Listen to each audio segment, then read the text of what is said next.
Yung mga last video lang natin to, Yamaha NMAX na turbo. Papakita lang natin mga kinakabit natin dito. Nagkakabit tayo yung TDD Night Ranger. So yung bracket namin, maski malaking ilaw, kasya yan, ayun. Wala yung extension kasi yung shape niya, ito pa gano'n. Tapos yung bracket na to, ito yung minimalist. Ang kita lang dito, ito lang, ayan lang, oh. Wala yung nakaganon, oh. Tapos dito nakalagay ilaw. Parang hindi maganda yun, yung nakababa rito yung flat bar, tapos dito. Ito, dito yung ilaw niya, ayan, oh. Ito lang kita, hindi gano'ng kita. Saka sakto yung taas ng ilaw. Ayan. Tapos yung busina niya, ipa-bracket din natin. Ito yung bracket ng busina, mga legs. Ganyan kami magkabit ng busina para dito sa mga NMAX na V3. Naka-bracket ng dalawa. 700 lang yan. Yun, kinakabit dito yan dito. Tapos yung wiring niya, mga nakasakit. Naka-selector na hollow switch. Saka ito, papakita ko. Kabit mo nga. Kinabit mo kanina natin. Pakita mo nga. Dito ako. Papakita natin. So, katulungin natin to. Ayan o. Ayan. Pasok na. So, nag-customize tayo ng ano ba to? Hollow switch bracket na may heavy duty passing para dito sa NMAX V3. Kasi dati dito nakalagay, medyo napapangitan ako. Ayan o. Minimalist. Hindi kita yung mga arm niya. Tapos, wala kayong mabibili yung ganito kasi nabibili. Nagsukat siya sa mga ABB pero dito hindi talaga eh. So, kung dito, fabricate natin yan. Ito, stainless na pinowder coat. So, bagay na bagay. Saka malapit sa thumb. Saka makapal. 3mm yan. Ayun. Tapos kakabit natin dito busina. Pag magkakabit kayo ng busina na Boschero, tanggalin nyo lang yung ring ito. Nakahinang ito eh. Parang kalilaki mo nagkakabit ng nakahinang eh. Natin nakahinang. Tapos ito mga nakarelay. Nakasakit. Pwede yung pakita sir. Pakita natin yung owner kung taga saan. Dalawa yung customer natin dito eh. Taga saan po ba sir? Marilao po lang. First time po rito sir. Saan mo po nalaman shop namin sir? Sa ano lang, sa FB lang. Tumutulo. Buti sir dito nagpagawa sir. Nag-aanap talaga ako ng mag-install ng Europa sa NMAX. Kasi sabi nung una, hindi raw kasya. Pero nakita ko yung post nyo na install kayo ng Europa sa V3. Kaya, Kasya sir. sakto, meron naman akong Europa na available. Inano ko na. Ito ko na pinainstall. Mahirap lang kapitan ng busina to sir pag walang bracket kasi malalayo yung kabitan lalo pag Europa. No. Kaya nag-customize kami ng bracket sir. Oo. Saka yung malinis tignan, yung pinaka-bracket ng Ilaw sir. Hindi Alam mo, katulad nung iba na alam mo puro, yung sabi mo sa inyo pag ganon. Oo.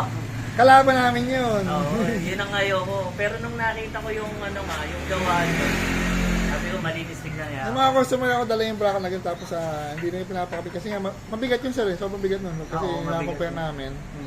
Saka yun, ang nakatuloy ito parang 3 lang. Ito 5. No. Saka stainless yan sir, powder coated. Yung pa isa maganda. Kasi Kasi yung iba nakakasabay ko nakita ko kinakalawang na yung mga bracket, yung mga kasi black iron po yung tapos naka-powder coat. Baka may shoutout ka sir. Shoutout sa mga tropa. Utol. Ay, thank you sir. Tapos ito video lang natin na Yamaha NMAX na V2 tumutuloy yung second cord ko. Huwag kayo magkakabit ng ganito, pakita mga pat. Kasi yung mga ganitong busina, electromagnetic yan, nagbabibrate yan kaya siya tumutunog. Pag kinabitan ng ganito, kamukha yung flat bar na parang stainless. Pag matigas na yan, hindi na siya tutunog ng maayos, parang siyang sira, parang malat. So, nabali yung dati, pinalitan. Alam mo makakuha dyan?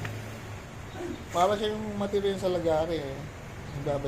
Saan mo ba na mo sir? Dito nga ako. Taga saan ka sir? Taga-Kalumpit po. Ayun. Kami ba nag-install ng ilaw niya sir? Ako, okay naman yung ilaw nito boss. 2022 ko pinakabit ng May. Ayos pa. Okay ba sir? So, yung busina lang talaga sir no?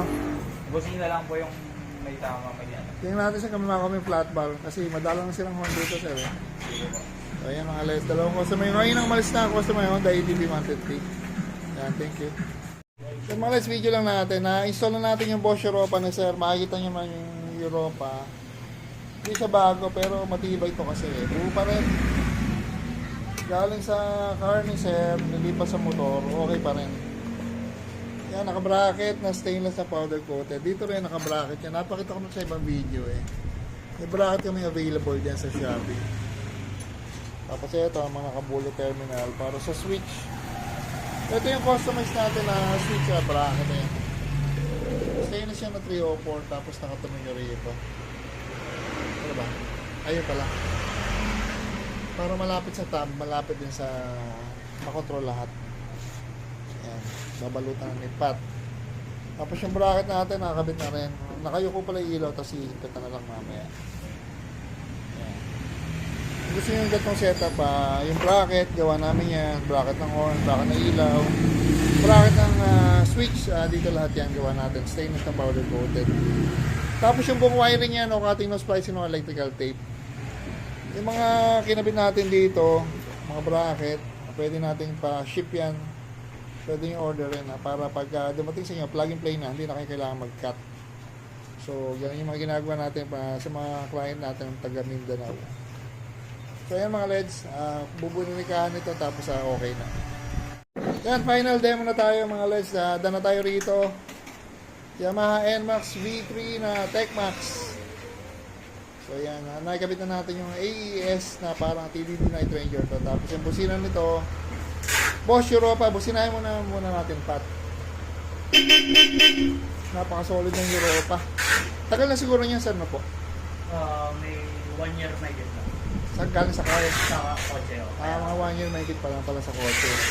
Tapos ito yung, anong tawag dito? AES na parang Night Ranger. Kuha naman lahat ng 7 modes niya, yun ang pogi. Tapos may passing yan. Yan. May selector pa rin po siya yan, di ba? Yung solid na solid. Yan, dala tayo rito yung bracket niya, Nelson LED bracket, pati yung horn bracket Nelson LED. Sir, salamat sir ha. Pasensya na sir, matagal. Okay lang. Kasi may mga kinostomize pa eh. Thank you sir, thank you. Thank you rin. So yan mga guys, dala tayo rito. Wala pa lang visor. Yung tinanggal ko muna. Yan, dala tayo, thank you. Yan mga guys, mag-video ulit tayo. Yamaha NMAX sa version 2. Kanina, nagpunta si Sir, naka-Bosch Evo. Pero pasira na kaya nag-decide si Sir. Mag-Bosch Europa na lang, kaya napaka-solid ngayon yan. Kasi na pogi. Yun o, kapogi na tunog, parang SUV na tunog, malakas na. Saka kaganda sa Europa, matibay yan, waterproof. Tapos pinalitan na natin ng harness, sa sinbasa lahat yan, bago harness, tapos naka-horn bracket na rin. Para matibay. Dana tayo rito mga LEDs. Sir, thank you sir Okay na yung busina mo sir. Ay, thank you sir. Yan, si sir from Kalumpig. Kangin po umaga rito si sir. Thank you. Honda EDB 160. Yan mga LEDs. Mag-video tayo. Last customer na to. Ano lang to, nirepair lang natin yung switch niya na tayo rin may gawa.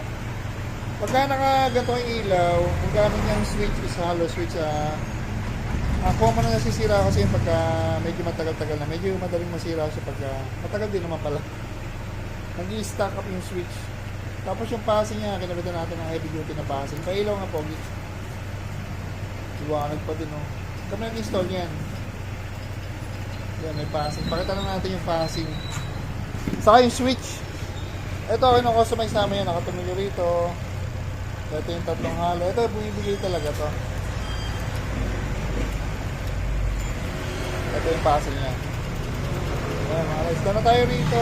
TDD with TDD Night Ranger. Ayan. Pwede ka sabihin ko sir. Yan si sir. Taga Malolos pa lang si sir. Kaya pa namin ginawa ito sir. Nung binili ko yung motor ko. Motor bago. September. Ayun isang taon na sir no. Baka may shoutout ka sir. Shoutout sa asawa. Ayun. Sige sir. Thank you sir. Thank you. Tropa mo ba si ma'am? Magtropa kayo? Oo. Kapatid sa asawa ko yan eh. Tawag yun. Hipag. Ay, Si madam. Ma'am. Ano pangalan ni madam? Pauline. Sige ma'am. Thank you. Ayan ka ma'am Pauline naman yung NMAX na V1. Yeah, thank you. Then malag video natin. First customer natin. Honda EDB 150. Ang kinabit natin dito yung budget meal natin na MDL package. Yung standard. Yan, pogi. Pahilong na pogi. Yan, sakto na yan, mas maliwanag pa rin yan kaysa stock headlights. Kaya malaking tulong pa rin pag yan nagda-drive. Tapos pagka yung mga maliit na ilaw, pwede din yan sa ilalim. Tapos, pakita ko na rin, minsan kasi yung mga bracket, problema din namin yung mga switch. Kagaya nito, nakaganto si Sir. Hindi naman natin nag-bracket pa tayo, no? Yan. Nag-add lang tayo ng konti. Kaya pag dito sa shop namin, yung mga small bracket, LED bracket, switch bracket, sa kasanguan, kaya-kaya gawin dito. Tapos yung wiring, no cutting, no splicing, no electrical. Okay, yan. Thank you.